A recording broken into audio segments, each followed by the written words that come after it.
2025년 서울의 밤은 여전히 잠들지 못하는 욕망들로 뜨거웠다. 화려한 넌사인이 도시의 혈관처럼 얽혀 빛을 발하고 그 아래에서는 수많은 이야기들이 피어나고 또 쓰러져 갔다. 한지수는 그 거대한 도시의 한 구석에서 위태롭게 자신의 삶을 지탱해 나가고 있었다. 20살을 갓 넘긴 그녀의 어깨에는 감당하기 벅찬 현실의 무게가 드리워져 있었다.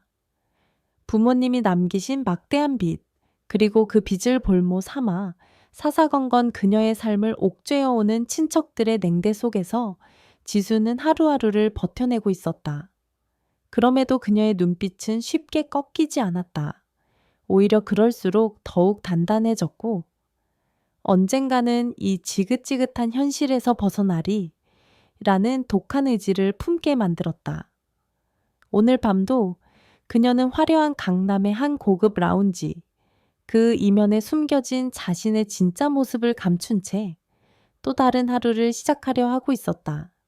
그날 저녁, 대학과 동기들과의 시끌벅적한 술자리는 평소와 다름없이 왁자지껄했다. 한 학기 동안 쌓였던 스트레스와 젊음의 열기가 뒤섞여 분위기는 한껏 달아올라 있었다. 술잔이 몇 순배 돌고 취기가 오른 동기 하나의 입에서 익숙한 이름이 흘러나왔다. 야, 너네 박시우 그 자식 얘기 들었냐? 결국 빚 때문에 자기 몸까지 팔았다며. 헐, 진짜 태강그룹 그 박시우 말하는 거야. 그래, 임마. 그 박시우 말고 또 누가 있냐? 부모님 돌아가시고 나서 완전 나락으로 떨어졌다더니 이제는 남자 접대부로 일한다더라. 쯧쯧, 잘생긴 얼굴 아깝게 됐지. 한지수는 순간 귀를 의심했다. 태강그룹 후계자 박시우. 대한민국 경제계의 정점에 서 있는 인물. 그가 남자 접대부라니? 믿기지 않는 이야기였지만 동기들은 마치 사실인 양 떠들어댔다. 사실 그들이 언급한 박시우는 몇 해 전 사업 실패와 사치로 몰락했던 한 중소기업 사장의 아들 이야기였고 동명이인이었던 탓에 와전된 소문이었다. 하지만 지수는 그 내막까지는 알지 못했다. 그녀는 다만 화려한 삶 이면에 숨겨진 재벌가의 추악한 단면을 또 한 번 목격한 것 같아 씁쓸함을 느꼈다. 돈이면 뭐든 다 되는 세상. 그 속에서 인간의 존엄성마저 쉽게 짓밟히는 현실이 역겨웠다. 술자리가 파하고 지수는 곧장 아르바이트를 하는 강남의 최고급 프라이빗, 라운지, 더 블랙으로 향했다. 이곳은 철저한 회원제로 운영되며 정재계 거물들이나 유명 연예인들이 은밀하게 찾는 곳이었다. 지수는 이곳에서 미아라는 가명으로 일하며 학비와 생활비를 벌고 있었다. 그녀의 진짜 신분을 아는 사람은 아무도 없었다. 그날따라 라운지는 유난히 소란스러웠다. VIP 룸에서 흘러나오는 고성과 웃음소리가 복도까지 새어나왔다. 지수는 주문받은 샴페인을 들고 조심스럽게 룸으로 들어섰다. 그리고 그곳에서 방금 전 술자리에서 들었던 이름의 주인공, 태강그룹의 박시우를 마주하게 되었다. 그는 최고급 슈트를 입고 있었지만 어딘지 모르게 피곤하고 냉소적인 표정이었다. 그리고 그의 옆에는 세강그룹의 외동딸 김서연이 찰싹 달라붙어 있었다. 김서연은 이미 만취한 상태인지 혀 꼬부라진 목소리로 박시우에게 치근덕거리고 있었다. 시우 오빠, 나랑 오늘 밤 같이 있어주면 안 돼. 응, 오빠가 원하는 거 다 해줄게.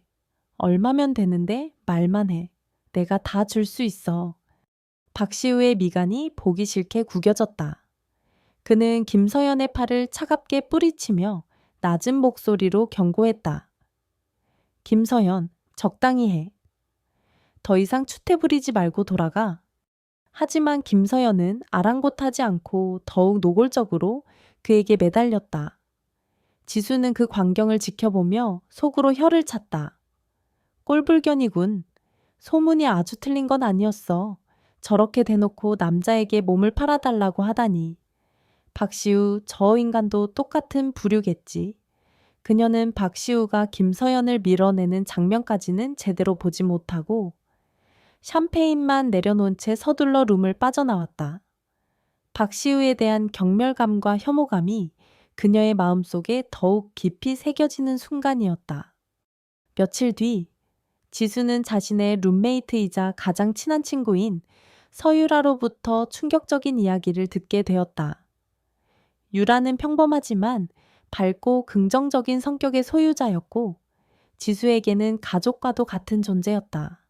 그런 유라가 며칠 전 길에서 우연히 A연인과 마주쳤는데 그가 바로 태강그룹의 박시우라는 것이었다. 유라는 눈물을 글썽이며 지수에게 털어놓았다. 지수야, 나 시우 씨 만났어. 그런데 그 사람 나를 완전히 잊었나 봐. 마치 처음 보는 사람처럼 차갑게 대하는데 가슴이 너무 아팠어. 어떻게 나한테 그럴 수가 있지? 나를 배신하고 그렇게 매정하게 떠나버린 것도 모자라서. 유라와 박시우는 과거 열렬히 사랑했던 사이였지만 박시우 집안의 극심한 반대로 인해 강제로 헤어져야만 했다. 특히 박시우의 할머니인 이 회장은 유라의 평범한 집안 배경을 문제 삼아 두 사람 사이를 격렬하게 반대했고 결국 유라는 깊은 상처만 아는 채 그와의 관계를 정리해야 했다. 지수는 유라의 슬픔에 함께 분노했다.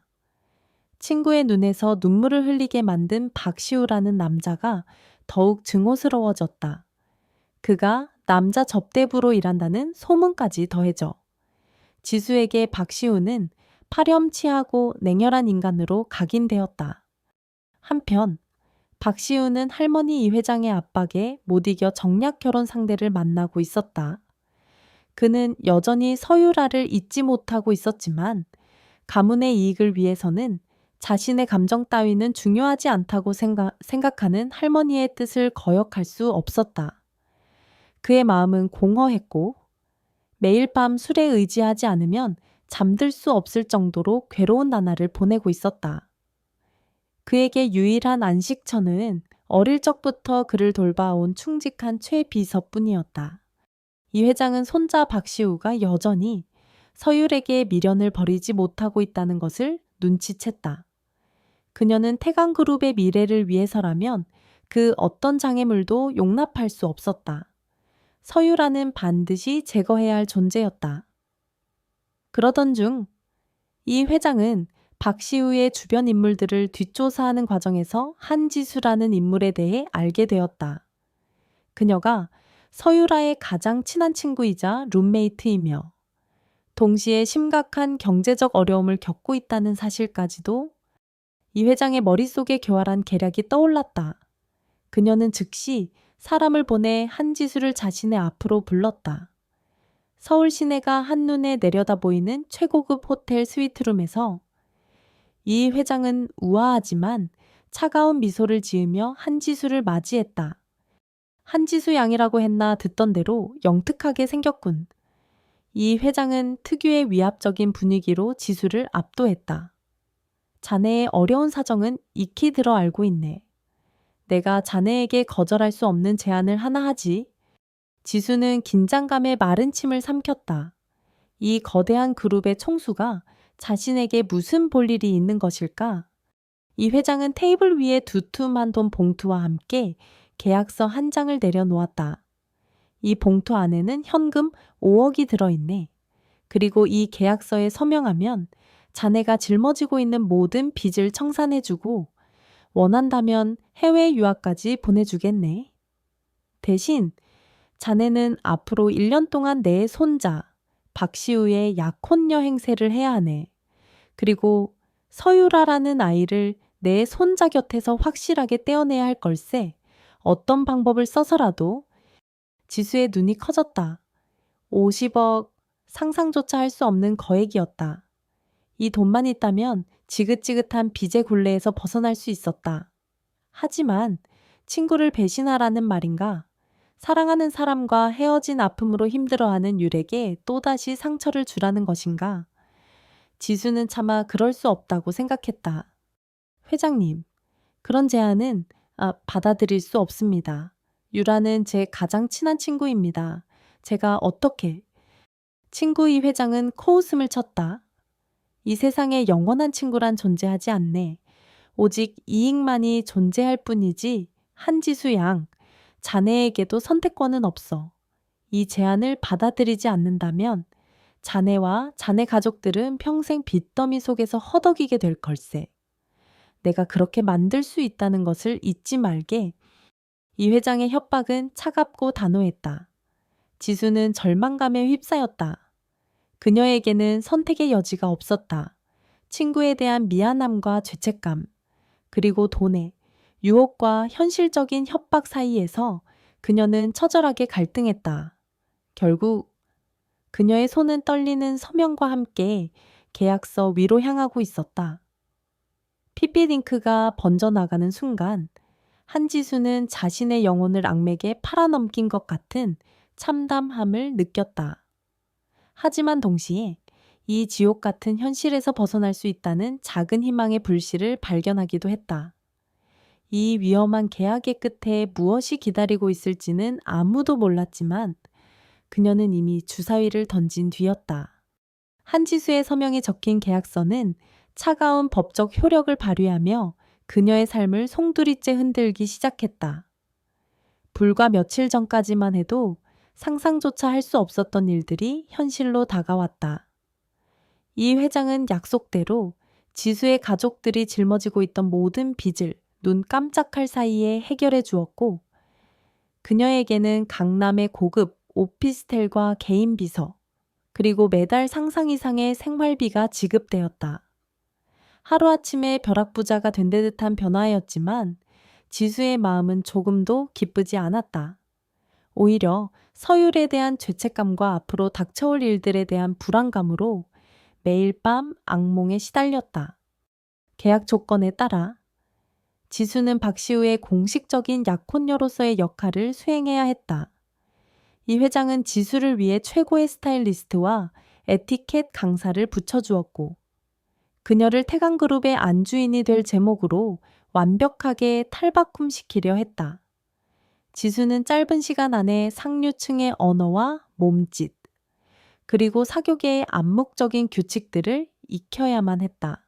마치 잘 짜인 연극 무대에 오른 배우처럼 그녀는 한지수라는 본연의 모습 대신 박시우의 약혼녀라는 새로운 배역을 연기해야 했다. 박시우와의 첫 공식적인 만남은 이 회장이 마련한 저녁 식사 자리에서 이루어졌다. 지수는 최고급 디자이너의 드레스를 입고 어색하게 그의 앞에 섰다. 박시우는 여전히 차갑고 냉정한 표정이었지만 그의 눈빛 속에는 지수를 향한 약간의 호기심과 경계심이 뒤섞여 있는 듯했다. 그는 이미 할머니로부터 계약 약혼에 대한 이야기를 전해 들은 상태였다. 한지수 씨라고 했습니까? 박시우의 목소리는 낮고 매력적이었지만 그 안에는 어떤 온기도 느껴지지 않았다. 네, 박시우 대표님, 처음 뵙겠습니다. 지수는 미리 연습한 대로 부드럽고 다정한 목소리로 인사하며 살짝 미소를 지었다. 하지만 그녀의 심장은 불안감으로 격렬하게 뛰고 있었다. 이 회장은 만족스러운 미소를 지으며 두 사람을 번갈아 쳐다보았다. 그래, 두 사람 아주 잘 어울리는 한 쌍기로구나. 시후야, 지수 양은 내가 특별히 고른 아이니 앞으로 네가 잘 챙겨주도록 하거라. 태강그룹의 미래를 위해서라도 두 사람의 관계는 아주 중요하니 말이다. 박시우는 할머니의 말에 아무런 대답도 하지 않은 채 그저 와인잔만 만지작거릴 뿐이었다. 그의 침묵은 지수를 더욱 불안하게 만들었다. 이 남자는 도대체 무슨 생각을 하고 있는 것일까? 자신을 그저 할머니의 꼭두각시 정도로 여기고 있는 것일까? 어색한 저녁 식사가 끝나고 박시우는 지수를 그녀의 오피스텔까지 바래다 주었다. 차 안에서 두 사람 사이에는 무거운 침묵만이 흘렀다. 지수는 이 어색함을 깨기 위해 용기를 내어 먼저 말을 걸었다. 대표님, 오늘 만나 뵙게 되어 영광이었습니다. 앞으로 제가 대표님께 누가 되지 않도록 최선을 다하겠습니다. 박시우는 잠시 창밖을 바라보다가 이내 지수를 향해 시선을 돌렸다. 그의 눈빛은 여전히 차가웠지만 아까보다는 조금 누그러진 듯했다. 한지수 씨, 우리 사이에 굳이 격식을 차릴 필요는 없을 것 같군요. 어차피 우리는 서로의 목적을 위해 만난 사이니까 나는 할머니의 뜻을 거역할 수 없었고, 당신은 돈이 필요했겠지. 그의 말에는 날카로운 가시가 박혀 있었다. 지수는 순간 얼굴이 화끈거리는 것을 느꼈지만 애써 태연한 척 대답했다. 네, 맞습니다. 저는 돈이 필요했고 대표님께서는 약혼녀가 필요하셨죠. 우리는 각자의 필요에 의해 이 계약을 맺은 겁니다. 그러니 서로에게 피해를 주지 않는 선에서 각자의 역할에만 충실하면 된다고 생각합니다. 그녀의 당돌한 대답에 박시우는 의외라는 듯 잠시 지수를 쳐다보았다. 그의 입가에 희미한 냉소가 떠올랐다. 생각보다 솔직해서 마음에 드는군. 좋아. 그럼 앞으로 1년 동안 잘 부탁하지. 내 완벽한 약혼녀 한지수 씨. 그 말을 끝으로 박시우는 차에서 내렸고 지수는 홀로 남겨졌다. 그의 마지막 말은 칭찬인지 비꼼인지 알 수 없었지만 지수는 왠지 모를 불쾌감을 느꼈다. 이 남자와의 관계는 생각보다 훨씬 더 험난할 것 같다는 예감이 들었다. 다음 날부터 지수의 본격적인 약혼녀 연기가 시작되었다. 그녀는 박시우와 함께 각종 공식 석상의 모습을 드러냈고 언론의 스포트라이트를 받으며 태강 그룹의 예비 안주인으로서의 이미지를 구축해 나갔다. 그녀의 아름다운 외모와 세련된 매너는 금세 사교계의 주목을 받았고 사람들은 박시우가 드디어 과거의 상처를 잊고 새로운 사랑을 시작한 것이라고 수군거렸다. 하지만 지수의 마음은 편치 않았다. 특히 서유라를 마주할 때마다 그녀는 깊은 죄책감에 시달렸다. 유라는 지수와 박시우의 약혼 소식을 듣고 큰 충격에 빠졌고 결국 지수에게 절교를 선언했다. 지수야, 어떻게 네가 나한테 이럴 수 있어? 내가 얼마나 시우 씨 때문에 힘들어했는지 알면서 네가 어떻게 내 친구라는 사람이. 유라의 눈에는 배신감과 원망이 가득했다. 지수는 아무런 변명도 할 수 없었다. 그저 미안하다는 말밖에 할 수 없었다. 유라의 슬픔 앞에서 그녀는 한없이 작아지는 것을 느꼈다. 박시우는 그런 지수의 힘든 모습을 곁에서 지켜보면서도 아무런 내색도 하지 않았다. 그는 여전히 지수와 일정한 거리를 유지했고 필요한 경우를 제외하고는 사적인 대화를 나누려 하지 않았다. 하지만 아주 가끔 지수가 힘들어하거나 외로워하는 모습을 보일 때면 그는 자신도 모르게 그녀에게 신경을 쓰고 있다는 것을 깨닫곤 했다. 어느 날 지수는 이 회장으로부터 호출을 받았다. 이 회장은 흡족한 표정으로 지수를 맞이하며 그녀의 활약 덕분에 박시우가 서율에 대한 미련을 거의 정리한 것 같다고 칭찬했다. 그리고 이제 다음 단계로 넘어가야 한다며 지수에게 더욱 적극적으로 박시우의 마음을 사로잡으라고 지시했다. 한지수 양, 지금까지 아주 잘해주었네. 하지만 아직 부족해. 시우 그 아이가 너에게 완전히 빠져들도록 만들어야 한다. 그래야만 내 계획이 완벽하게 성공할 수 있으니 말이다. 이 회장의 눈빛은 탐욕스럽게 빛나고 있었다. 지수는 이 회장의 말에 속으로 반감을 느꼈지만 겉으로는 순종적인 모습을 보였다. 그녀는 이 계약이 끝나기만을 손꼽아 기다리고 있었다. 하지만 동시에 박시우라는 남자에 대해 조금씩 다른 감정을 느끼기 시작한 자신을 발견하고 혼란스러워했다. 그의 차가움 뒤에 숨겨진 외로움, 그리고 가끔씩 보여주는 의외의 따뜻함이 그녀의 마음을 흔들고 있었다. 그날 밤 지수는 잠 못 이루고 뒤척이다가 거실로 나왔다. 그런데 뜻밖에도 박시우가 거실 소파에 홀로 앉아 위스키를 마시고 있었다. 그의 표정은 평소보다 더욱 어둡고 고독해 보였다. 대표님, 아직 안 주무셨어요. 박시우는 지수를 발견하고 잠시 놀란 듯 했지만 이내 무심한 표정으로 대답했다. 잠이 오지 않아서 당신은 왜 아직 안 자고 있는 거지? 저도 그냥 잠이 안 와서요. 두 사람 사이에는 어색한 침묵이 흘렀다. 지수는 용기를 내어 그의 옆에 다가가 앉았다. 혹시 무슨 안 좋은 일이라도 있으셨어요? 제가 뭐 도와드릴 일이라도. 박시우는 잠시 지수를 바라보다가 피식 웃으며 말했다. 당신이 뭘 할 수 있는데 돈이라도 빌려줄 건가? 그의 비꼬는 듯한 말투의 지수는 살짝 기분이 상했지만 이내 차분하게 대답했다. 제가 대표님께 돈을 빌려드릴 능력은 없지만 이야기를 들어드릴 수는 있어요. 가끔은 누군가에게 속마음을 털어놓는 것만으로도 위로가 될 때가 있으니까요. 그녀의 진심 어린 말에 박시우는 의외라는 듯 잠시 지수를 응시했다. 그의 눈빛이 아주 미세하게 흔들리는 것을 지수는 놓치지 않았다. 그는 잠시 망설이다가 이내 낮은 목소리로 자신의 이야기를 꺼내놓기 시작했다. 과거 서유라와의 아픈 사랑 이야기, 그리고 할머니의 강압적인 태도 때문에 느껴야 했던 절망감과 무력감에 대해서 지수는 그의 이야기를 셔츠키 들어주었다. 그의 고통과 외로움이 그녀에게도 고스란히 전달되는 듯했다. 그녀는 자신도 모르게 그의 손을 잡고 따뜻한 위로의 말을 건넸다. 대표님, 힘드셨겠네요. 하지만 언젠가는 진심을 알아줄 날이 올 거예요. 그리고 대표님 곁에는 제가 있잖아요. 비록 계약으로 맺어진 관계지만 제가 힘이 되어 드릴게요. 박시우는 지수의 따뜻한 눈빛과 진심 어린 위로의 순간 마음이 흔들리는 것을 느꼈다. 그는 처음으로 한지수라는 여자에게서 인간적인 매력을 발견했다. 그녀는 그저 돈 때문에 고용된 계약 약혼녀가 아니었다.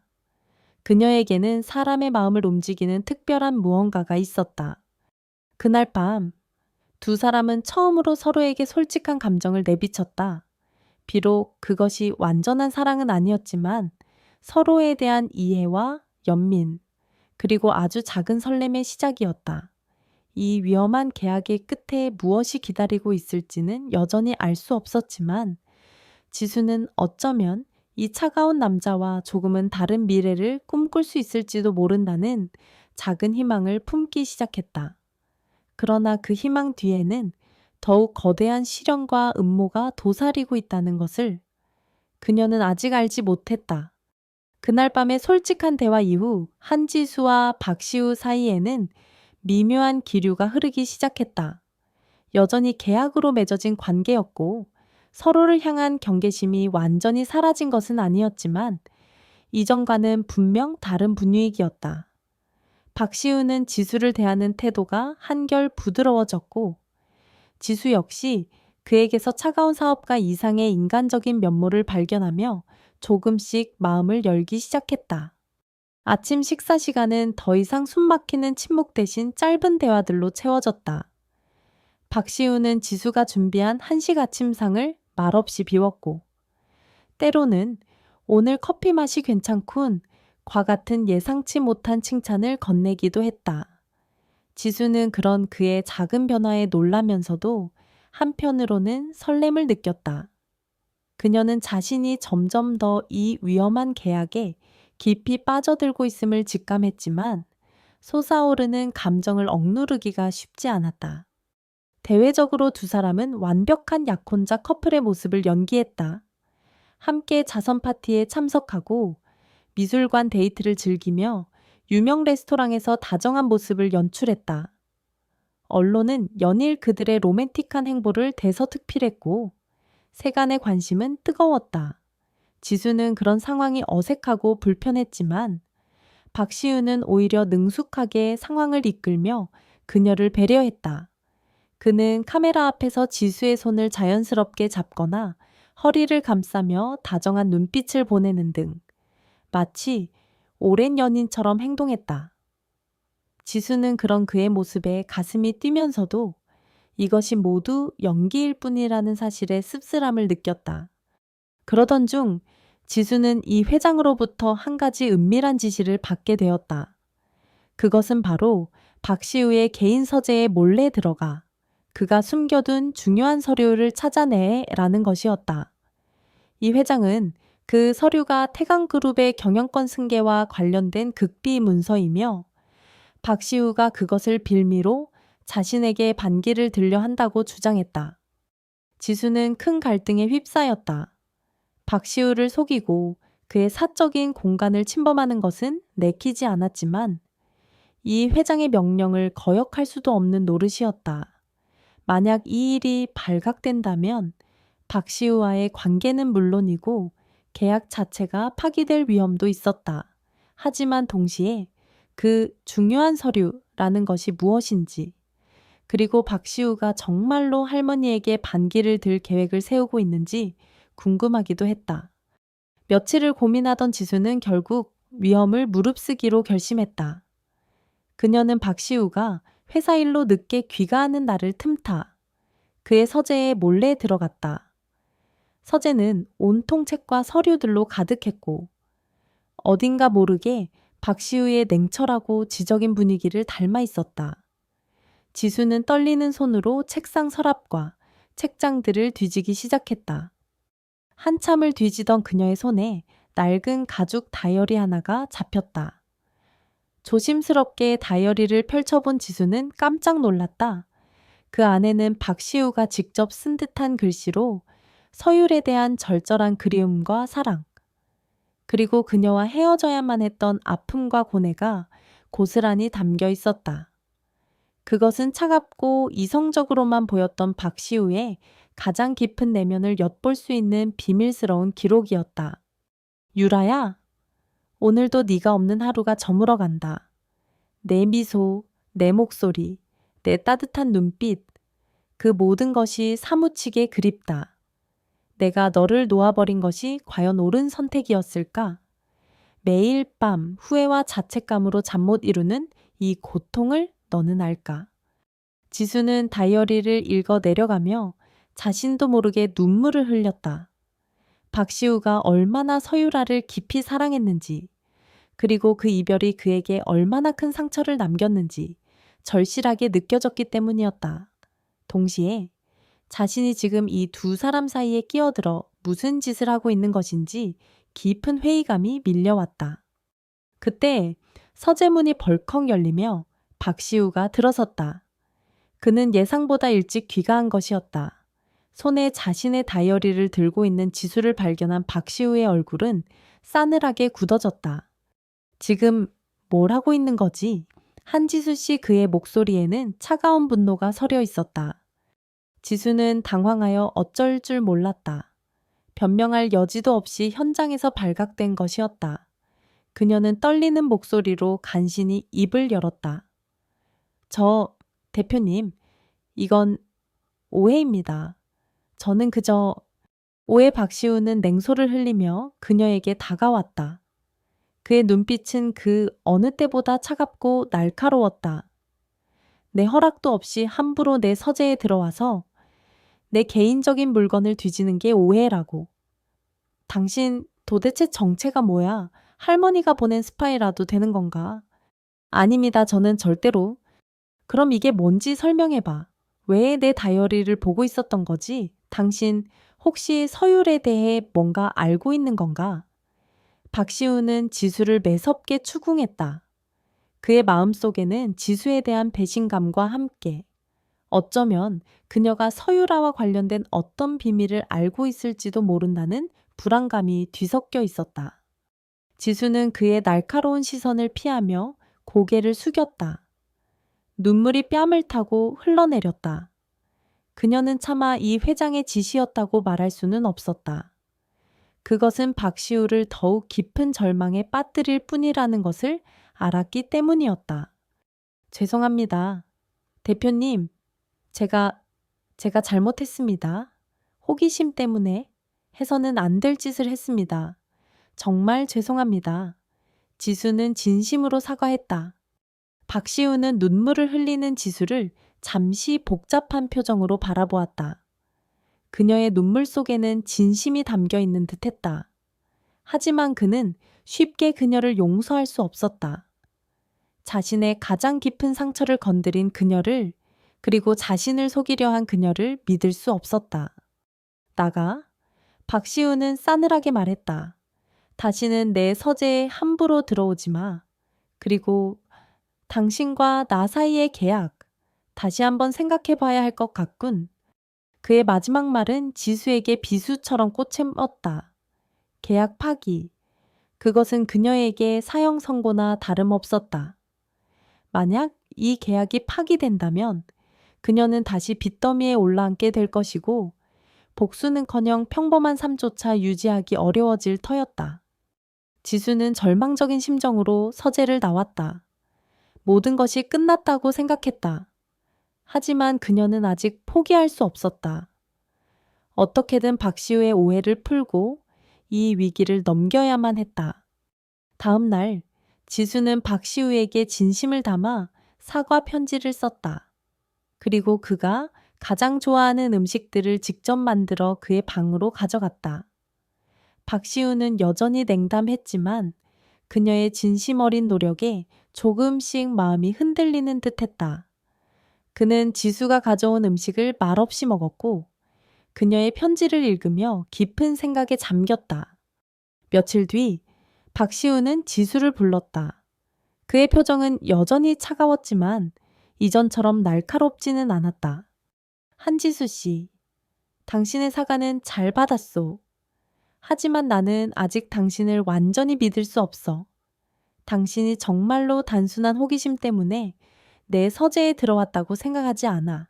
분명 다른 이유가 있었을 텐데. 지수는 그의 말에 가슴이 철렁했지만 애써 침착하게 대답했다. 대표님, 믿어주십시오. 저는 정말 다른 의도는 없었습니다. 그저 대표님에 대해 조금 더 알고 싶었을 뿐입니다. 제가 어리석었습니다. 박시우는 잠시 지수를 응시하다가 이내 한숨을 내쉬었다. 좋아.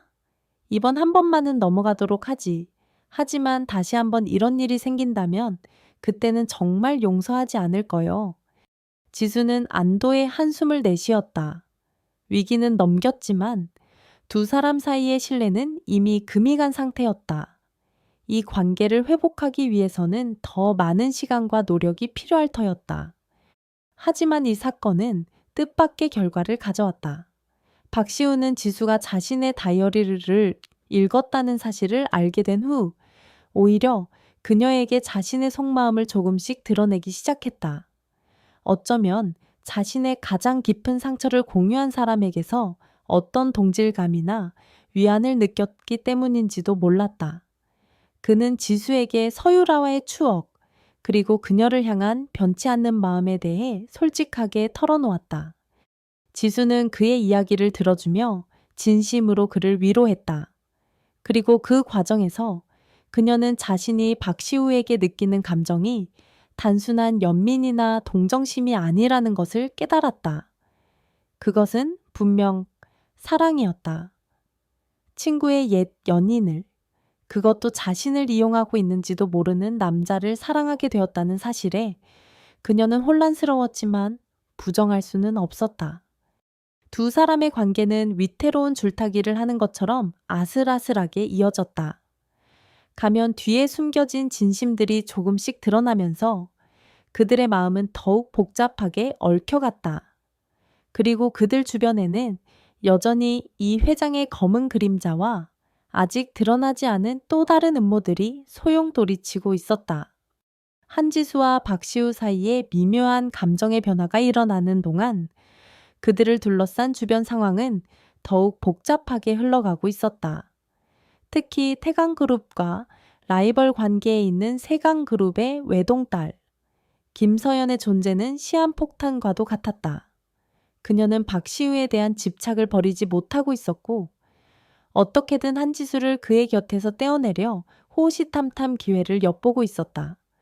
김서연은 사람을 시켜 한지수의 뒷조사를 했고 마침내 그녀가 서유라의 가장 친한 친구이자 룸메이트였다는 사실을 알아냈다. 그리고 이 회장이 두 사람을 갈라놓기 위해 한지수와 계약 약혼을 맺었다는 정황까지 포착했다. 김서연의 입계에는 비릿한 미소가 떠올랐다. 이 모든 것을 폭로한다면 박시우와 한지수, 그리고 서유라까지 세 사람 모두를 파멸시킬 수 있을 절호의 기회라고 생각했다. 그녀는 먼저 서율에게 접근했다.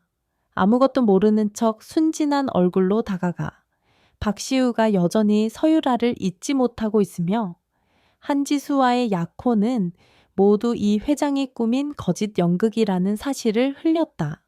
그리고 결정적으로 과거 박시우가 서유라와 헤어질 수밖에 없었던 진짜 이유, 즉 이 회장이 서유라의 가족들을 사업적으로 협박하여 두 사람을 강제로 갈라놓았다는 충격적인 진실까지 폭로했다. 유라 씨, 너무 안타까워요. 시우 오빠가 얼마나 유라 씨를 그리워하는지 아세요? 그 한지수라는 여자는 돈 때문에 시우 오빠 옆에 붙어 있는 것 뿐이에요. 그리고 시우 오빠가 유라 씨를 떠난 건 사실 이 회장님 때문이었어요. 이 회장님이 유라 씨 가족들을 힘들게 만들겠다고 협박해서 서유라는 김서연의 말에 엄청난 충격을 받았다. 그동안 박시우를 원망하고 미워했던 자신의 모습이 후회스러웠다. 그가 자신을 배신한 것이 아니라 자신과 가족들을 지키기 위해 어쩔 수 없이 떠나야 했다는 사실을 알게 되자 가슴이 미어지는 듯한 아픔과 함께 그에 대한 연민이 밀려왔다. 하지만 동시에 이 모든 사실을 숨기고 자신을 기만한 한지수에 대한 배신감은 더욱 커져만 갔다. 가장 믿었던 친구가 자신을 철저히 속였다는 사실을 받아들이기 힘들었다. 김서연은 서유라의 혼란스러운 마음을 부추기며 다음 계획을 실행에 옮겼다. 그녀는 태강그룹의 창립 기념 파티에 이 모든 사실을 폭로할 계획을 세웠다. 수많은 언론과 재계 인사들이 모이는 그 자리에서 박시우와 한지수, 그리고 이 회장까지 한꺼번에 망신을 주고 태강그룹의 이미지를 실추시키려는 속셈이었다. 드디어 태강그룹 창립 기념 파티 날이 밝았다. 한지수는 여느 때처럼 아름다운 드레스를 입고 박시우의 팔짱을 낀 채 파티장에 들어섰다. 하지만 그녀의 마음은 불안감으로 가득 차 있었다. 며칠 전부터 김서연의 움직임이 심상치 않다는 것을 느꼈기 때문이었다.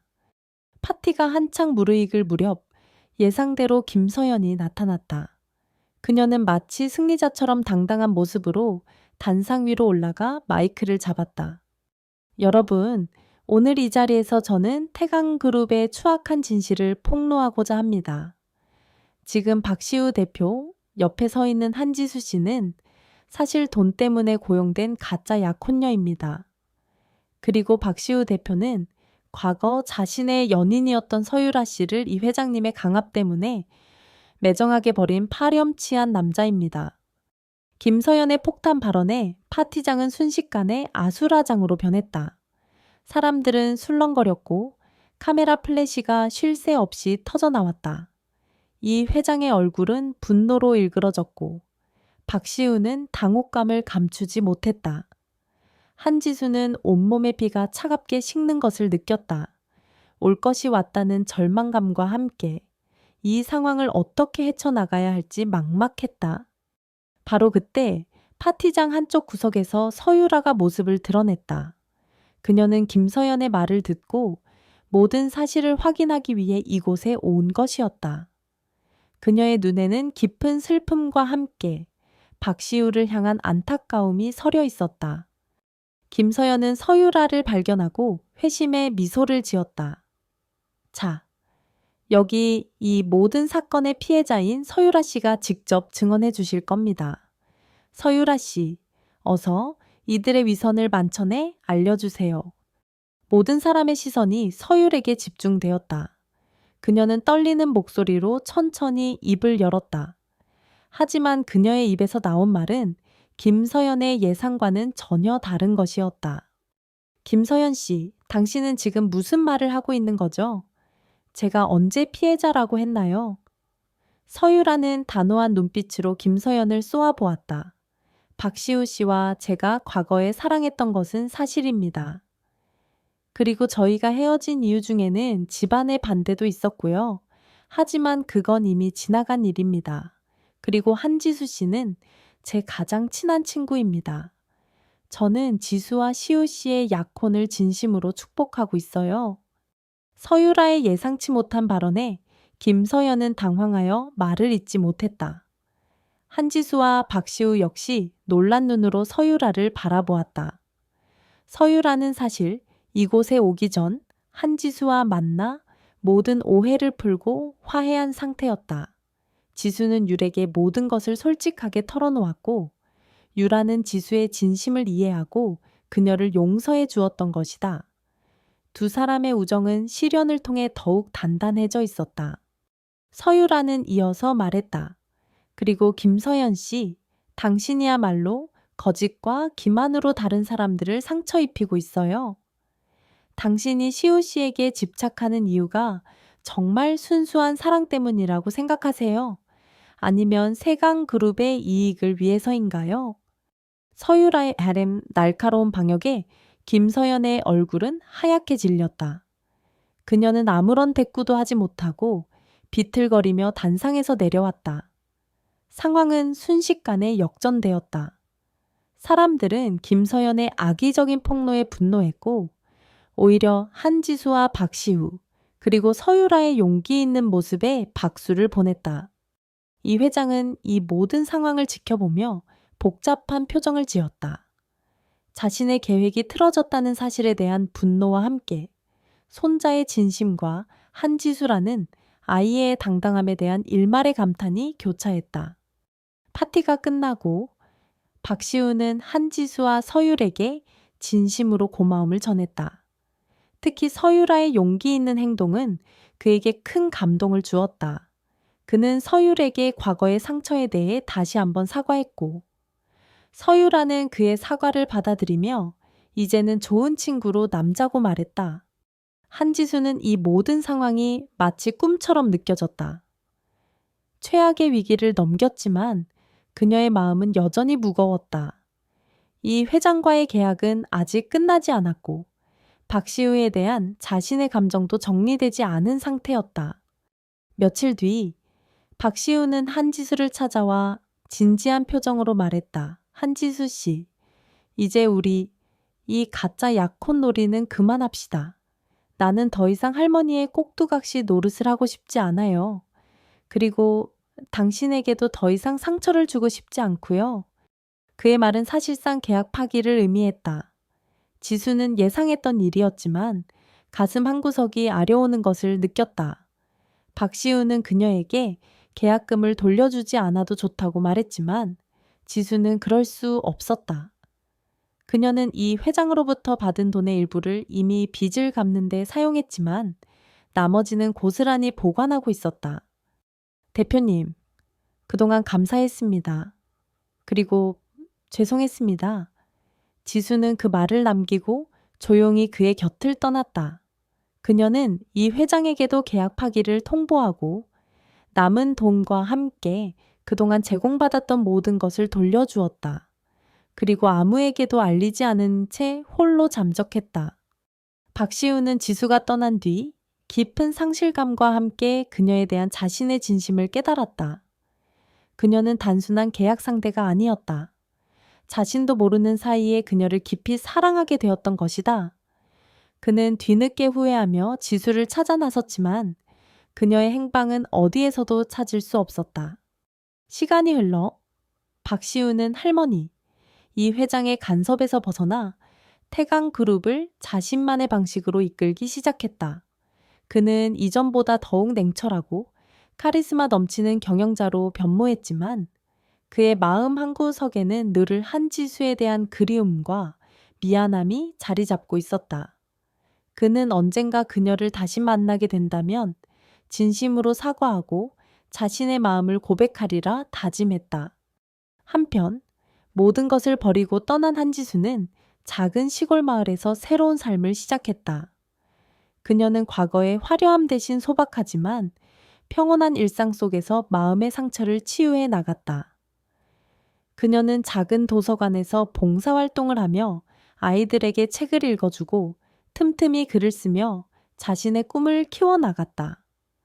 박시우에 대한 기억은 여전히 그녀를 아프게 했지만 언젠가는 그를 웃으며 추억할 수 있는 날이 오기를 바랐다.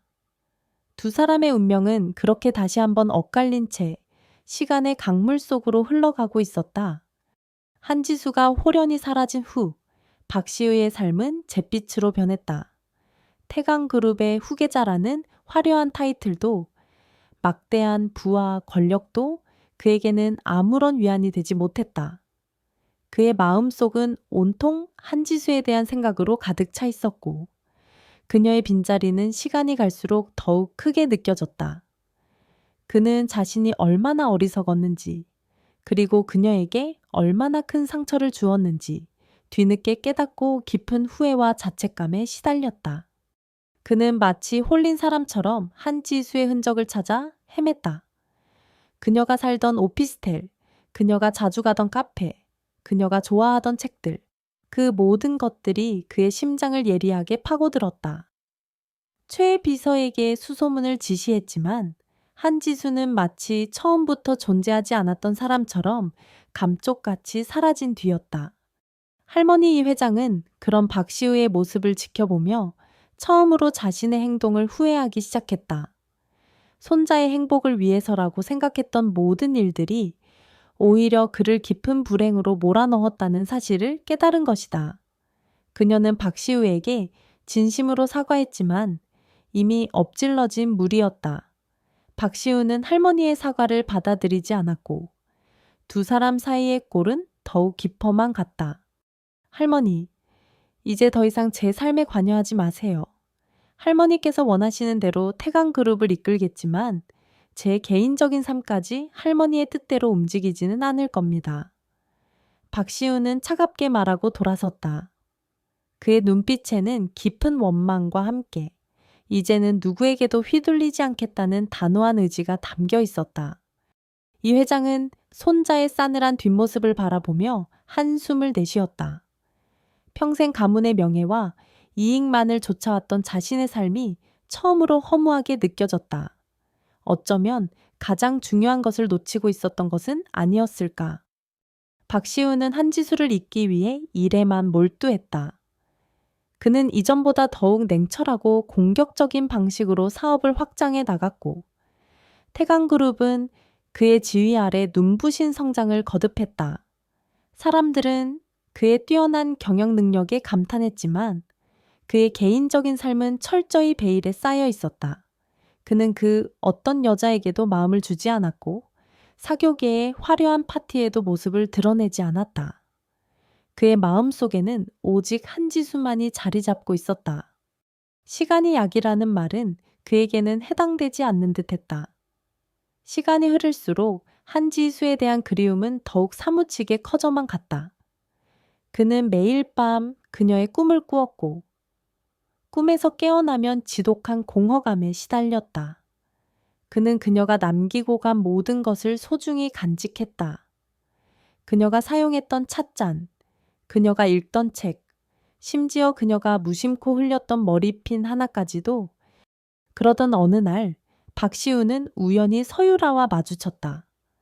서유라는 한지수가 떠난 후에도 가끔씩 박시우에게 연락하며 그의 안부를 묻곤 했다. 그녀는 박시우가 한지수 때문에 힘들어하는 것을 안타깝게 생각했고 어떻게든 그를 돕고 싶어 했다. 시우 씨, 아직도 지수 씨를 잊지 못했군요. 서유라는 그의 헬쑥해진 얼굴을 보며 안타까운 듯 말했다. 박시우는 쓴 웃음을 지으며 대답했다. 잊을 수가 없어. 아니, 잊고 싶지 않아. 내가 그녀에게 얼마나 큰 잘못을 저질렀는지 매일 밤 후회하고 있어. 지수 씨도 분명 시우 씨를 이해해 줄 거예요. 그녀는 따뜻하고 현명한 사람이니까요. 서유라의 위로에도 박시우의 마음은 조금도 나아지지 않았다. 그는 자신이 한지수를 다시 만날 수 있을 것이라는 희망조차 가질 수 없었다. 그녀는 자신에게 너무나도 큰 상처를 입었고 다시는 자신을 보고 싶어 하지 않을 것이라고 생각했다. 그렇게 몇 년의 시간이 흘렀다. 박시우는 여전히 한지수를 가슴에 품은 채 살아가고 있었다. 그의 삶은 겉으로는 화려하고 성공적으로 보였지만 속으로는 한없이 공허하고 외로웠다. 그는 마치 감정이 마비된 사람처럼 웃음도 눈물도 잃어버린 듯 했다. 그러던 어느 겨울, 박시우는 중요한 사업 계약을 위해 지방의 한 작은 도시를 방문하게 되었다. 바쁜 일정을 마치고 호텔로 돌아가던 길, 그의 차가 폭설로 인해 외딴 국도에 발이 묶이게 되었다. 최 비서는 당황하며 어쩔 줄 몰라 했지만 박시우는 오히려 담담한 표정으로 차에서 내렸다. 어쩔 수 없지. 근처에 민가라도 찾아보는 수밖에. 그는 하염없이 내리는 눈을 맞으며 무작정 걷기 시작했다. 한참을 걸었을까. 저 멀리 작은 불빛 하나가 보였다. 가까이 다가가 보니 그것은 자그마한 시골 도서관이었다. 그는 추위를 피하기 위해 도서관 안으로 들어섰다. 도서관 안은 따뜻하고 아늑한 분위기였다. 낡았지만 정갈하게 정리된 책들 사이로 은은한 커피 향기가 풍겨왔다. 그리고 그곳에서 그는 믿을 수 없는 광경을 목격했다. 창가에 앉아 조용히 책을 읽고 있는 한 여자. 바람에 흩날리는 긴 머리카락, 햇살을 받아 투명하게 빛나는 하얀 피부, 그리고 그토록 그리워했던 그녀의 옆모습. 한지수였다. 박시우는 순간 자신의 눈을 의심했다. 이것은 꿈이 아닐까? 너무나도 생생한 환상이 아닐까? 그의 심장이 미친 듯이 요동치기 시작했다. 그는 자신도 모르게 그녀를 향해 발걸음을 옮겼다. 한지수 씨. 그의 목소리에 책을 읽던 여자가 천천히 고개를 들었다. 그리고 그녀의 눈과 박시우의 눈이 마주치는 순간 시간은 마치 멈춘 듯 했다. 그녀의 눈에는 놀라움과 당혹감, 그리고 아주 희미한 그리움이 동시에 서려 있었다. 몇 년의 세월이 흘렀지만 그녀는 여전히 아름다웠다. 아니, 예전보다 더욱 깊고 성숙한 아름다움을 지니고 있었다.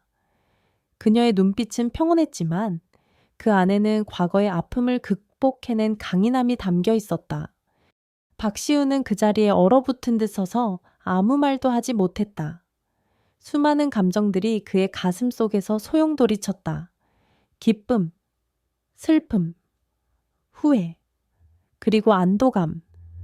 그는 이 모든 감정을 어떻게 표현해야 할지 알 수 없었다. 한지수 역시 마찬가지였다. 예기치 못한 재회에 그녀의 마음은 걷잡을 수 없이 흔들렸다. 그토록 잊으려 애썼던 남자. 그러나 단 한순간도 잊을 수 없었던 남자. 그가 지금 자신의 눈앞에 서 있었다.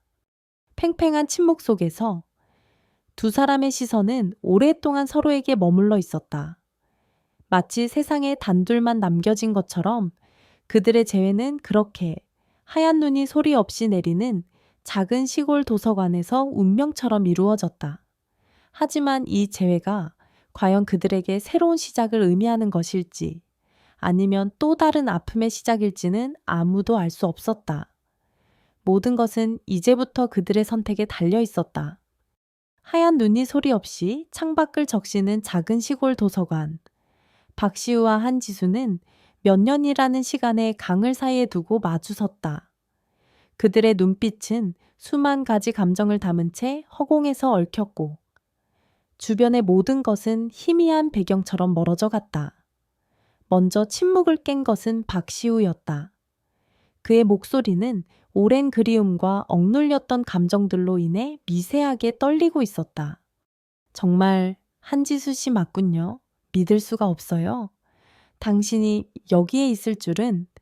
한지수는 애써 담담한 표정을 지으려 했지만 파르르 떨리는 입술은 그녀의 동요를 감추지 못했다. 그녀는 시선을 아래로 향하며 나지막이 대답했다. 오랜만이에요. 박시우 대표님.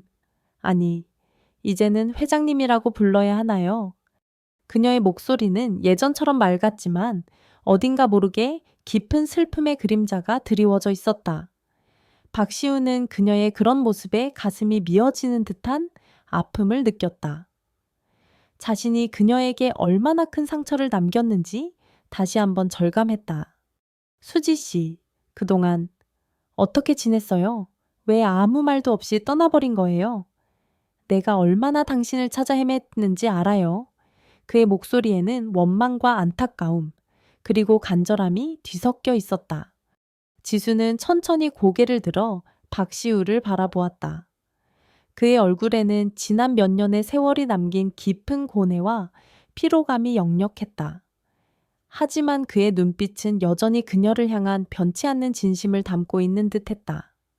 저는 그냥 모든 것을 잊고 싶었어요. 과거의 아픔도, 상처도, 그리고 당신도. 그녀의 목소리는 차분했지만 그 안에는 숨길 수 없는 슬픔이 배어 있었다. 하지만 쉽지 않더군요. 아무리 잊으려 해도 당신과의 기억은 그림자처럼 저를 따라다녔어요. 두 사람 사이에는 다시 한번 애틋한 침묵이 흘렀다. 창밖의 눈은 더욱 거세게 내리고 있었고 도서관 안은 두 사람의 숨소리만이 가득한 듯했다. 박시우는 용기를 내어 그녀에게 한 걸음 더 다가갔다. 수지 씨, 내가 다 잘못했어요. 당신에게 씻을 수 없는 상처를 준 거 정말 후회하고 있어요. 매일 밤 당신 생각에 잠 못 이루었고 당신이 없는 세상은 아무런 의미도 없었어요. 제발 나에게 용서할 기회를 한 번만 더 줄 수 없겠어요? 그의 진심 어린 사과에 지수의 눈가가 촉촉이 젖어들었다. 그녀는 고개를 저으며 말했다. 용서라니요. 이미 다 지나간 일인걸요. 그리고 어쩌면 저 역시 당신에게 상처를 줬을지도 몰라요. 우리는 서로에게 너무나 서툴렀고 많은 오해 속에 힘들어 했으니까요. 아니에요. 수지 씨. 모든 건 내 잘못이에요.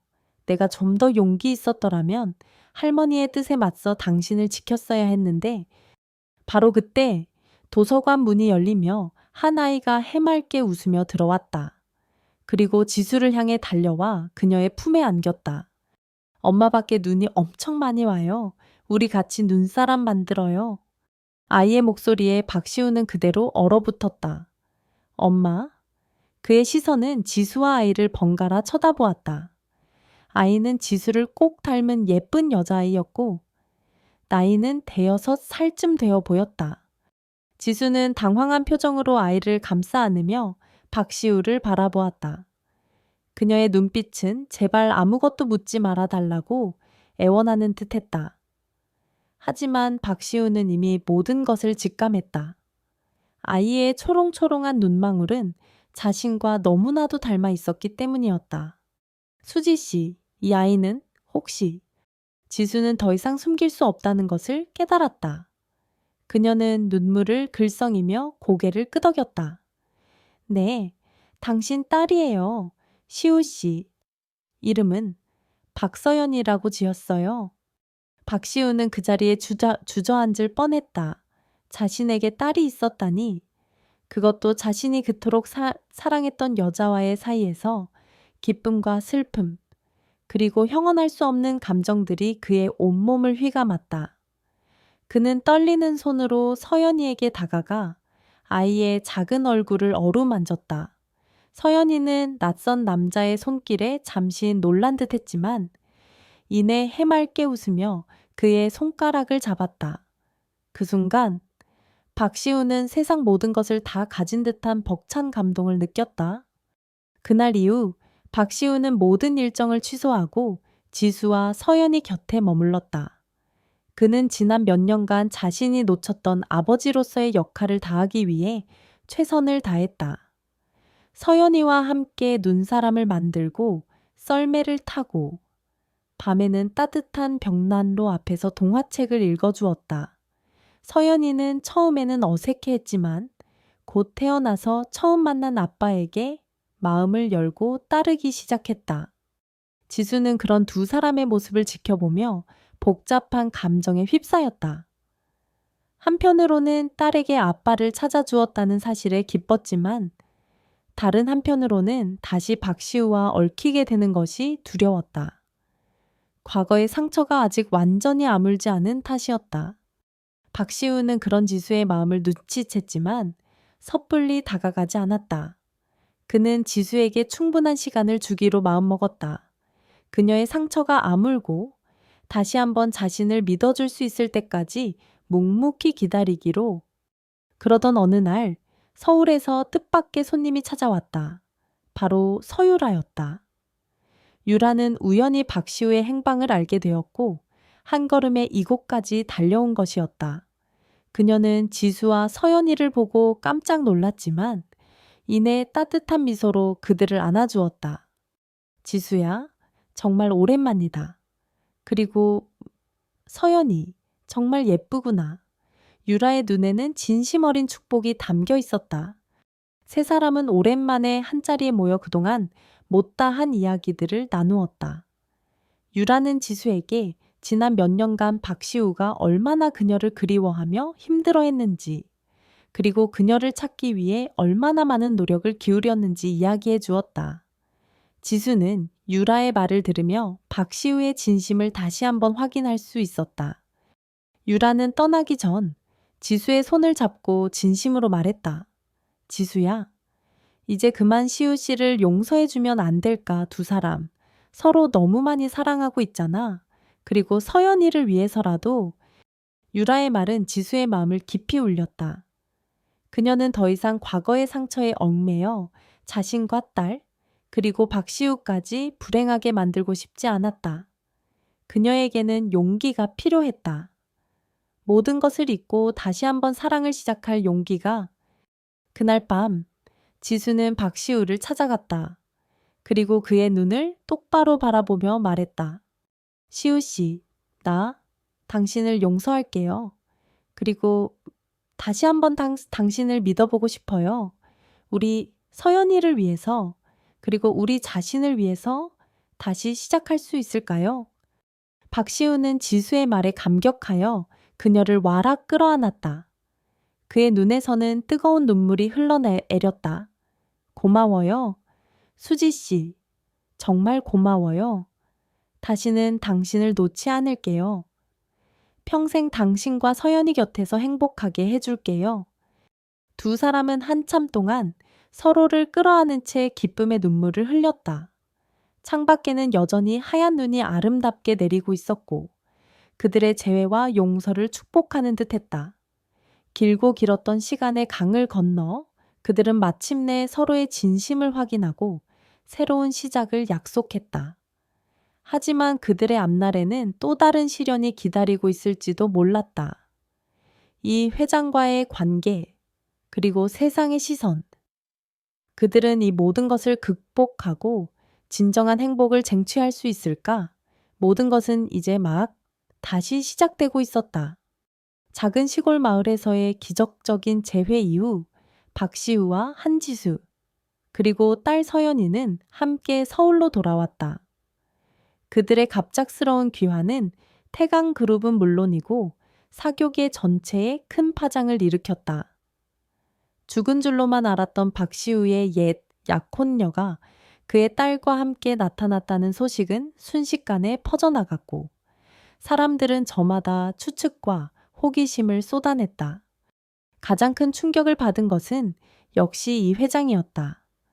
그녀는 처음에는 서연이의 존재를 부정하려 했지만 박시우의 단호한 태도와 서연이가 보여주는 명백한 증거들 앞에서 결국 모든 것을 인정할 수밖에 없었다.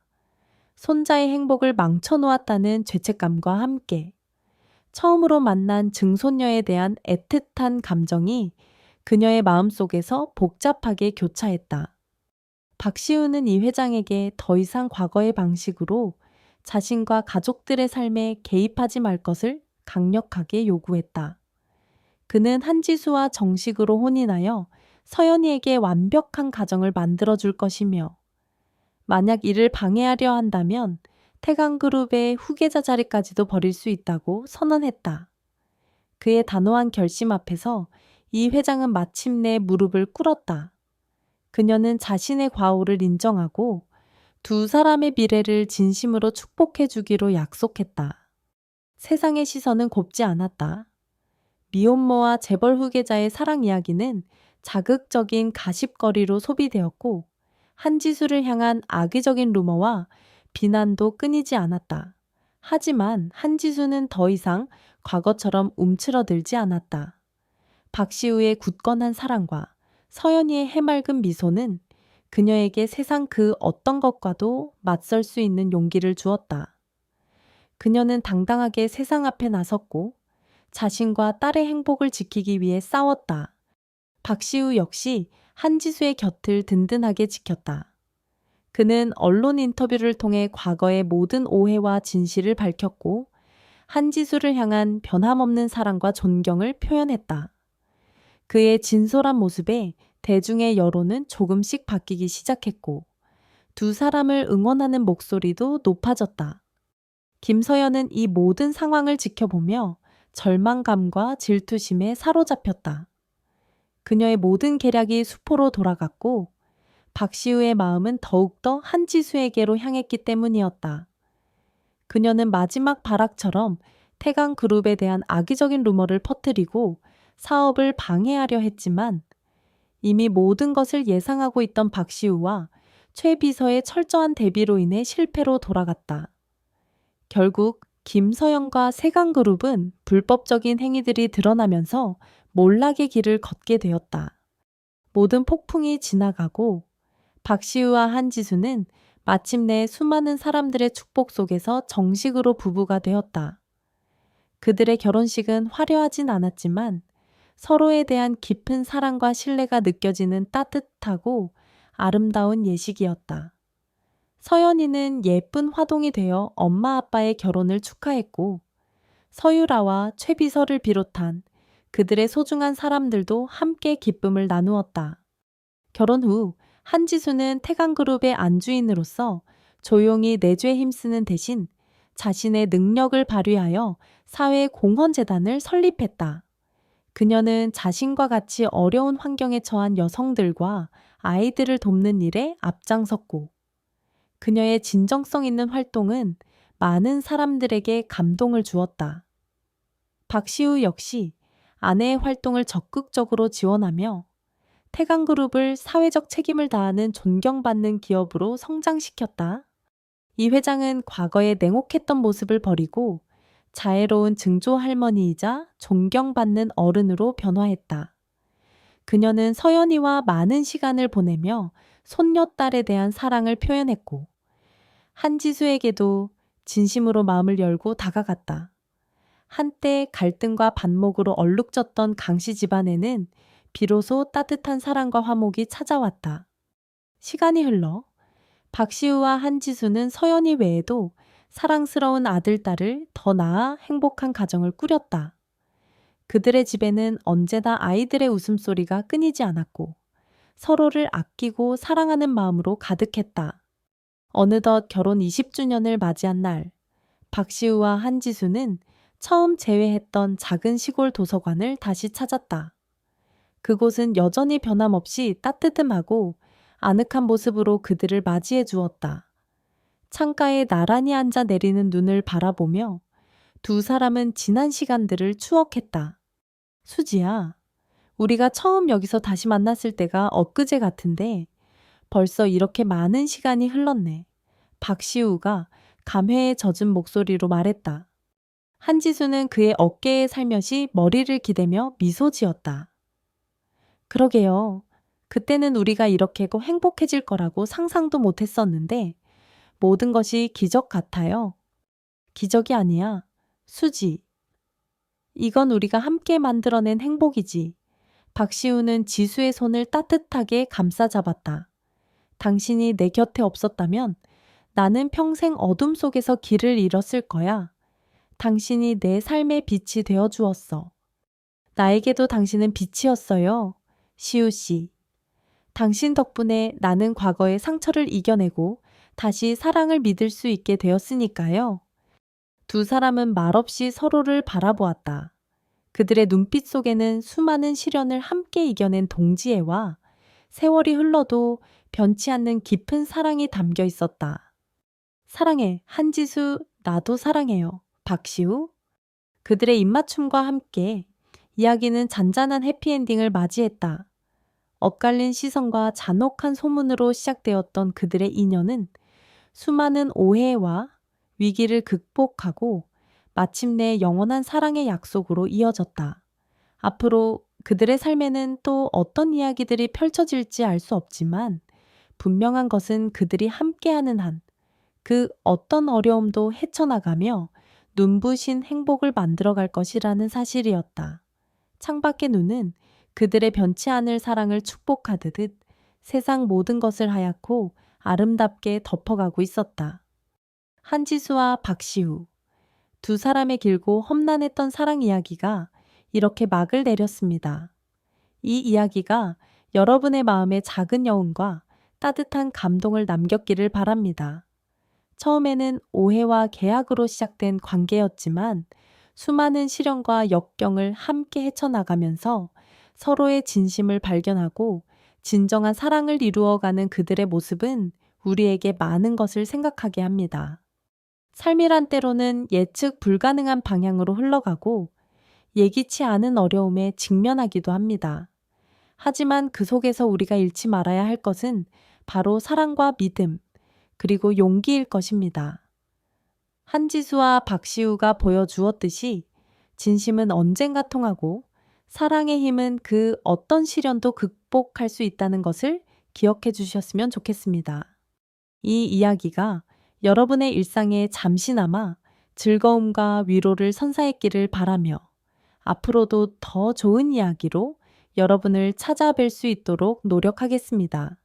한지수와 박시우, 그리고 그들의 사랑스러운 아이들이 만들어갈 빛나는 미래를 함께 축복해 주시면 감사하겠습니다.